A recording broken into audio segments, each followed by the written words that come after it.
Next on deck with Tim Black. Of the many that you recommended family separation. I recommend a zero tolerance. Which includes family separation. The same as is with every U.S. citizen parent gets arrested when they're with a child. There was nothing that you could say to that. When I started criticizing the border, how we were handling the border, a lot of people got upset with me. I lost a couple friends for it. I lost a number of subscribers because their brains are stuck on the Democrats' way of looking at things. Some of them are progressive, and they thought about, oh my God, what about the children? Well, something's going to be brought up in this clip that I want people to think about, and it's part of the reason why I've been so vocal and willing to shed a few people in order to make this statement. Through this memo. You're not the author, but you signed the memo. Yes, a zero tolerance memo. So you provided the official recommendation to Secretary Nielsen on for the United States to pursue family separation. I gave Secretary Nielsen numerous recommendations on how to secure the border and save lives. But it says here that you gave her numerous options, but the recommendation was option 3, family separation. What I'm saying, this is not the only paper where we've given the Secretary numerous options to secure the border and save lives. And so the recommendation, of the many that you recommended family separation. I recommend a zero tolerance. Which includes family separation. The same as is with every U.S. citizen parent gets arrested when they're with a child. There was nothing that you could say to that. Rewind that for a second, family. You recommended family separation. I recommend a zero tolerance. Which includes family separation. The same as is with every U.S. citizen parent gets arrested when they're with a child.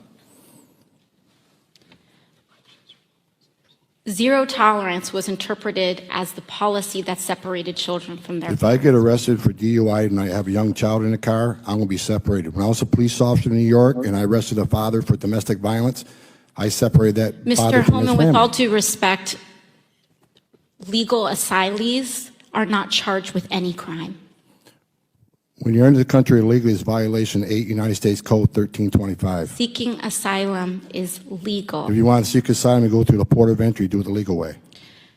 The Attorney General of the United States has made that clear. Okay. There are people that don't like this guy. They don't like what he's saying. They don't like what he's going to do. They say this guy's going to be tough as nails.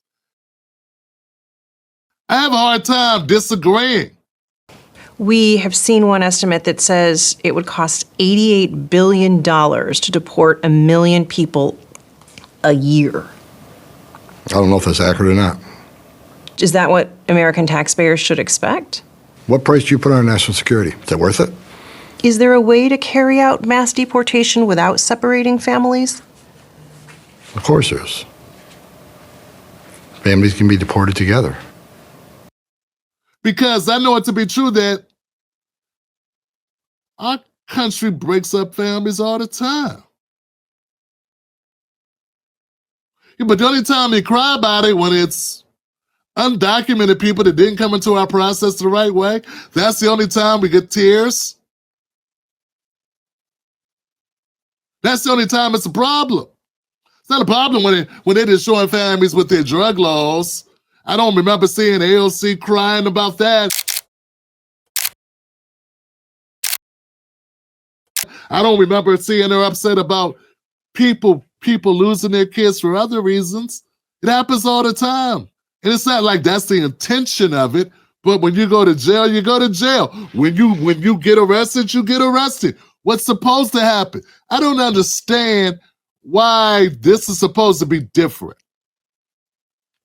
You know, you can come in my house if I let you in. If you knock on my door and I open the door and you say, can I come in? And I say, yeah, come on in. You're legally in my home. But if you climb through my window, if you break through my door, if you dig a hole underneath my house and come up through the floorboards, if you jump through the roof some way, if you click your heel 3 times and appear in my kitchen, well, you'll be lucky to go to jail. But what I'm trying to tell you is that's the way it is. And everyone understands that. Everybody acknowledges it. I think what we got people that are stuck on stupid. We do. We got people that want to defend law breaking when no one defends it when it's us. I mean, I know there's a couple things that happened recently where people are like, we need to stop prosecuting people. Yeah, that's only after 150 years of incredibly fast, swift incarceration of the blacks. Everyone wants to focus on the last couple of months, or like last 16 months or so of more lenient type of policies. What about the previous 150 years? But anyway, forget it. Back to my point. My point is very simple. If you're not going to be upset about other people being separated, I don't want to hear shit about this. Look, I'm not a person that advocates going and breaking up families like just doing it. I mean, it's got to be, you have to have broken the law, and this won't be U.S. citizens. Why don't people understand you need to be a citizen of the United States to be, or in that process, in order to be in the United States? I don't get it. I just don't understand this entire argument. This should be a process. This is Biden's fault. It is. What's happening right now is all Biden's fault. And you cannot convince me that it wasn't intentional. Jonathan, come on out. I think the registration's also expired. Hey, how's it going, partner? With the Highway Patrol. Come on back to the back of the truck. I'll show you what the reason for the stop was, okay? You a mover, or is it? Okay, okay. Where y'all coming from? I'm going to Del Rio to pick up, and then going back to La Pryor to pick up, and then shooting out to Austin. What are you picking up? Freights. Freights? Pallets. Pallets. Okay. Going to Del Rio to pick it up. So you're empty right now? Yeah, I'm empty. Okay, all right. So you don't have, this is a big drug traffic corridor, human smuggling and all that. You don't have none of that stuff in there, do you? Yeah, I've never been down here. Oh, first time? Yeah. Okay. Yeah, that's why I don't know if you see all the Border Patrol and all the Highway Patrol all up and down the road. You don't have none of that stuff in here, do you? No. All right. Would you consent to just opening it up and showing us what's back there? Sure. I appreciate you. Let's do that right quick. We'll knock that out and I'll get you identified. Make sure you're carrying your license with you in the future, okay? Oh, man, no good. All right, go ahead and place your hands behind your back for me. The camera's quickly to see. Hey, no se mueva.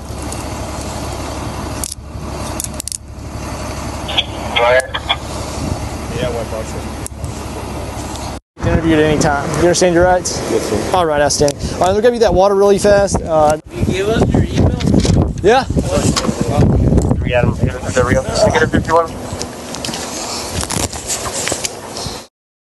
I mean, some people say as many as 15, 20 million people crossed the border because of Biden. You can't tell me that was an accident, that he just was sleeping. No, he wasn't asleep. He knew what happened. That's why he tried to reverse it at the end in order to run an election. 3.5 years later, after opening up the floodgates, then he gets a wake-up call. And then they want to blame Republicans and Trump for it.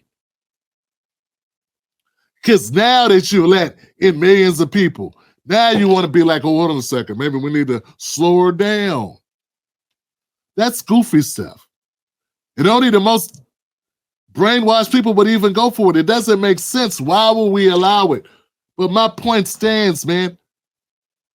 And besides the fact of the separations, folks, there are resource allocations that could be considered here. If you're not a person that's worried about the resources, that doesn't mean other people aren't. You understand what I'm saying? You're in a privileged position where you're not a homeless person in America waiting on resources, or a person that's facing hardships to the point where they need the resources in their city to actually work for them. Then maybe you'd understand. Believe me, I wasn't always in this position. This has nothing to do with Trump. This has nothing to do with Republican money. I ain't getting no damn Republican money. No one's invested in me. That's the white guys getting this money. But see, as I went further into the black community on issues like this and opened my mind and cleared it away from all the progressive ideology, I started talking to regular black folks in cities across the country like, Philly, Michigan, New York. And they were telling me that their communities are being overrun to the point where it's hard for them to get shit in their own cities. And I can't stand for that. So we got cities where Black Americans are double or 3 times higher the homeless rate, and we got migrants coming in and moving into high-priced hotels and getting thousands of dollars on cards and getting special dietary card money because they might not want to eat what we got to eat. And you're telling me I'm wrong for calling that out? Well, folks, what would you have me call out? And that's why you're not me. And maybe we don't have to agree on this situation. But I like this guy, Homan. I like Homan. I like the fact he seems like he just gonna do his damn job. I don't want him doing more than his job, and I don't want people getting hurt.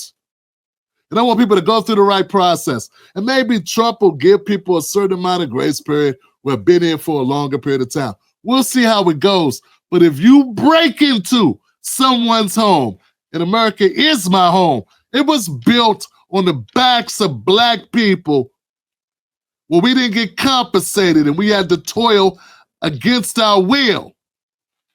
The least you could do is ask us, not the Democratic Party, not the sellouts of the Democratic Party, what we think about it. And I'm telling you right now, we are not in a position where we can save everyone. We got to start by saving ourselves. And I owe that to my family. And I don't think those people coming to this country would put me before themselves. I don't think they would put me and my family and my cousin's family and my brother's family and all my neighbors ahead of them. Then why are we being asked to do the same thing? And we all know America has the money in which this wouldn't even be a problem. But since America does not want to prioritize our lives. I'm not going to sit here and let them prioritize someone else's. I want the same thing done to stop the flow of money to Israel and to the Ukraine. You're damn right. If that's petty, sign me up. Call me petty. Just make sure on Taco Tuesday, there's tacos. All right, I'm Tim Black. Get the like button if you like that segment. And everybody gonna have the guts to say it. I'm saying it tonight.